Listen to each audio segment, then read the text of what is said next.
ప్రభుత్వ పాఠశాలలోనే విద్యార్థులకు నాణ్యమైన విద్య అందుతుందని రాష్ట్ర పర్యావరణ, అటవీ, దేవాదాయ శాఖ మంత్రి కొండా సురేఖ అన్నారు. కీలా వరంగల్లోనే ఆరెల్లి బుచ్చయ్య ప్రభుత్వ ఉన్నత పాఠశాలలో బడిబాట కార్యక్రమంలో జిల్లా కలెక్టర్ ప్రావీణ్య, మేయర్ గుండు సుధారాణితో కలిసి మంత్రి సురేఖ పాల్గొన్నారు. విద్యార్థులకు ఉచిత పాఠ్య పుస్తకాలతో పాటు బట్టలు అందజేశారు. రాష్ట్ర ముఖ్యమంత్రి రేవంత్ రెడ్డి ప్రభుత్వ పాఠశాలను ఉన్నతంగా తీర్చిదిద్దేందుకు చర్యలు తీసుకుంటున్నారని, ఇప్పటికే అనేక ప్రభుత్వ పాఠశాలలో నెలకొన్న సమస్యలు పరిష్కరించామని, విద్యార్థులకు ఉన్నతమైన విద్య అందిస్తే రాష్ట్రమే కాదు దేశాల్లో ఉత్తమమైన ప్రతిభ గణపరిచే అవకాశం ఉంటుందని, విద్యార్థులకు విద్యతో పాటు పౌష్టిక ఆహారం అందించేందుకు కాంగ్రెస్ ప్రభుత్వం ప్రత్యేక చర్యలు తీసుకుంటుందని, ప్రభుత్వ పాఠశాలలో పేద విద్యార్థులకు అన్ని వస్తువులతో కూడిన విద్యను అందించడమే కాంగ్రెస్ ప్రభుత్వ లక్ష్యమని సురేఖ అన్నారు. చేసుకోబోతున్నాము. అట్లాగే 15వ తారీఖు ఇంక్లూజివ్ ఎడ్యుకేషన్ అంటే మామూలు దివ్యాంగులు అట్లాగే ఆడపిల్లల యొక్క విద్య మీద ప్రాధాన్యత ఇస్తూ వాళ్ళని కూడా మన పాఠశాలలో అడ్మిషన్లో భాగస్వామ్యం చేయాలి. ఏ ఒక్కరూ కూడా బడి బయట ఉండకూడదు అనే ఉద్దేశంతో దాని యొక్క ప్రాధాన్యతను తెలియజెప్పే ఇవ్వడం జరిగింది. సో దాని ద్వారా డిజిటల్ విద్యాబోధన కూడా లాస్ట్ ఇయర్ నుంచి స్టార్ట్ చేయడం జరిగింది. ఈసారి ఇంకా ఎక్కువ మొత్తంలో దాన్ని ఇంప్లిమెంట్ చేసే దిశగా పయనించడం జరుగుతుంది. ఈ విషయాన్ని కూడా అందరికీ తెలియాలని టీచర్ల యొక్క ఆధ్వర్యంలోనే నిర్వహించి వర్క్స్ని కూడా పంపిణీ కార్యక్రమం చేయడం జరుగుతుంది. అట్లాగే ఈ ఇయర్ నుంచి మనము అమ్మ ఆదర్శ పాఠశాల కమిటీని స్టార్ట్ చేసుకో అంటే ప్రతి స్కూల్లో ఏర్పాటు చేసుకొని సాధారణంగా ఆహ్వానిస్తున్నాం. శ్రీమతి పి ప్రావీణ్య గారు మహానగర పాలక సంస్థ వారి వేదికలకు సాధారణంగా ఆహ్వానిస్తున్నాం. శ్రీమతి సంధ్యారాణి గారు అడిషనల్ కలెక్టర్ వరంగల్ గారు వారి వేదికలకు సాధారణంగా ఆహ్వానిస్తున్నాం.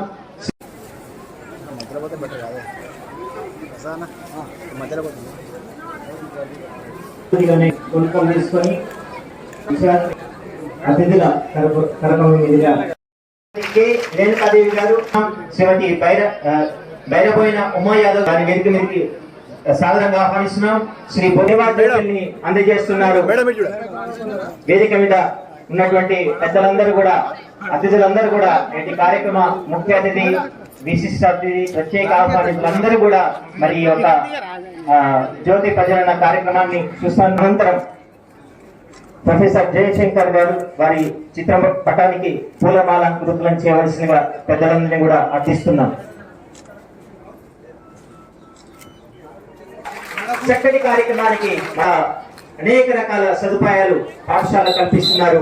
గట్టిగా చెప్పడం ద్వారా ఈ రోజు ఇక్కడ మరి బడిబాట పోస్టర్ ఆవిష్కరణ జరుగుతున్నది. అందులో ప్రభుత్వం చేపడుతున్నటువంటి వీళ్ళందరూ కూడా ఎన్నో పరీక్షలు రాసి వాళ్ళు అవన్నీ కూడా పాస్ అయ్యి ఇంటర్వ్యూస్ అన్ని అటెండ్ అయ్యి వాళ్ళు ఒక సెలెక్టెడ్ పీపుల్ మాత్రమే ఇక్కడికి అర్హత ఉన్న వాళ్ళు మాత్రమే టీచర్స్ గా వస్తారు.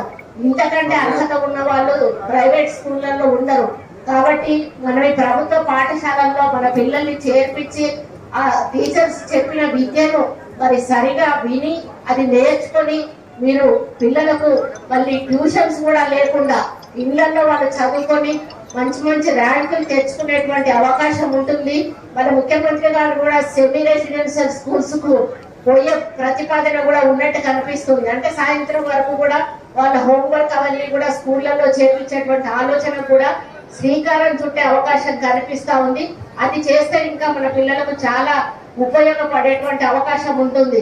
అదేవిధంగా ఇప్పుడు స్కూళ్లలో అన్ని కలర్స్ వేయడం కానీ, మౌలిక సదుపాయాలు కల్పించడం కానీ, ముఖ్యంగా టాయిలెట్స్ విషయంలో ప్రతిసారి కూడా సమస్యలు ఎదుర్కొంటా ఉన్నారు. మరి మొన్న మేము క్యాబినెట్ మీటింగ్ లో మాట్లాడుకున్నప్పుడు సీఎం గారు ఒకటే మాట చెప్పారు, స్కూల్స్ విషయంలో ఎక్కడ కూడా కాంప్రమైజ్ అయ్యేది లేదు.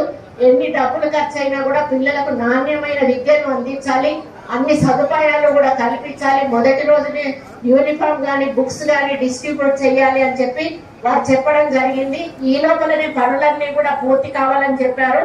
అదే పద్ధతిలో కలెక్టర్ గారు కూడా దాదాపుగా అన్ని పూర్తి కావచ్చు అనేటువంటి మాట కూడా చెప్పారు.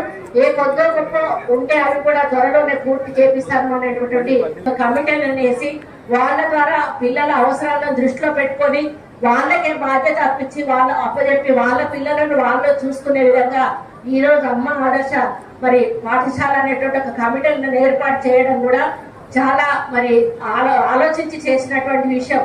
అదే పద్ధతిలో ఈరోజు టాయిలెట్స్ మెయింటెనెన్స్ కానీ స్కూల్ మెయింటెనెన్స్ కానీ అది కూడా ఈరోజు సెల్ఫ్ హెల్ప్ గ్రూప్స్ గా ఇవ్వాలనేటువంటి నిర్ణయం ఆల్రెడీ ముఖ్యమంత్రి గారు తీసుకున్నారన్న. ఇక్కడ నుంచి మహిళా మరి గ్రూపుల వాళ్ళే అవి తీసుకోవడం జరుగుతుంది.